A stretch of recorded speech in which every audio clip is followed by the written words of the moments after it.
Hi all, Garrow Kedigian here, New York City interior designer. I want to welcome you to my newest apartment on the Upper East Side. Ever since I moved to New York 20 years ago, I have been enamored by the Carlyle Tower, which really stands as a beacon over the Upper East Side. So when the opportunity came up to purchase an apartment here, I had to grab it. And even though I fell in love with the apartment right from the onset, there were a significant number of design challenges. But I'm super excited about how it turned out. Come, let me show you. Even though this is where I live, I always take the opportunity to make my private residences a showpiece. So the first thing I did was I raised all the ceilings throughout the apartment that had been dropped in a previous renovation. I was able to gain 16 inches in this foyer alone, and uncovering the beautiful original details such as the moldings. Anyone who knows my work knows that I love deep saturated color, and the entrance foyer was the perfect opportunity for this. I always tell my clients not to fight the darkness because it's actually natural for a dark space to be dark. The deep saturated blue color was accented by painted panel lines on the walls. This adds architecture where there is none. And I added this beautiful little filigree gingerbread along the bottom of the crown molding because, after all, it is the Carlyle. And to augment the reflective quality of the high gloss paint, I added this antique mirror over this console to give you a glimpse of the living room.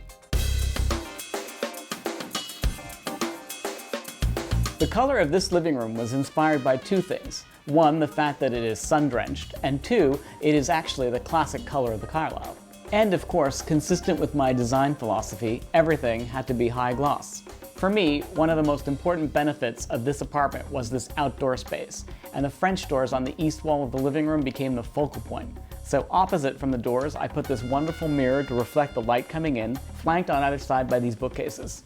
If you know how to design things right, you can actually gain multiple seating groupings even in a small room such as this. In this one corner, I placed this fabulous tufted armless sofa, and I utilized this area for dining.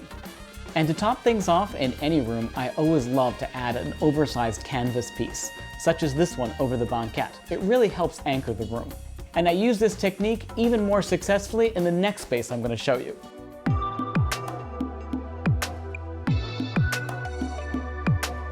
See what I mean? Isn't he amazing? In fact, I designed the whole room around this. This was originally the primary bedroom of the apartment, actually, but because it is so sun-filled, I really wanted to take advantage of it during the daylight hours. So I decided to turn it into my library. And who hasn't always wanted a red room? In contrast to the high-gloss surfaces of the entrance foyer in the living room, I wanted to keep things a little bit more muted, a little bit more subtle in this space. But I still did incorporate a little bit of high gloss in this room by painting the ceiling.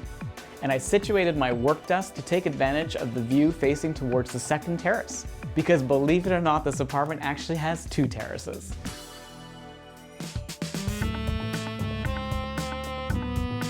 Those who know me know that the best thing I make for dinner are reservations. So I really wanted my kitchen to feel like a chic bar at the Carlyle. I added this sheet brass as the backsplash to my kitchen, and I love the reflective quality because it cheats your eye into thinking the space is actually bigger than it is. I painted everything black because, again, in a small, dark space, the concept is really to go dark.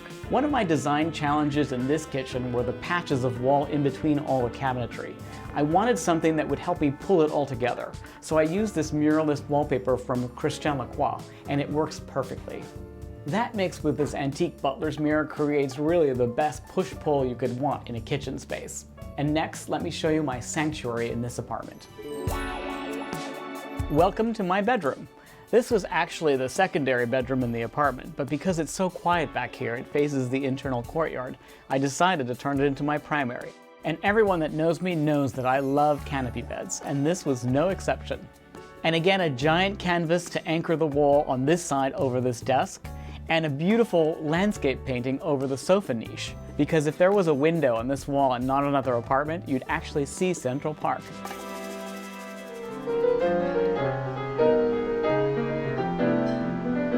And of course, the best part of living at the Carlyle is ending your day in this legendary Bevelman's bar.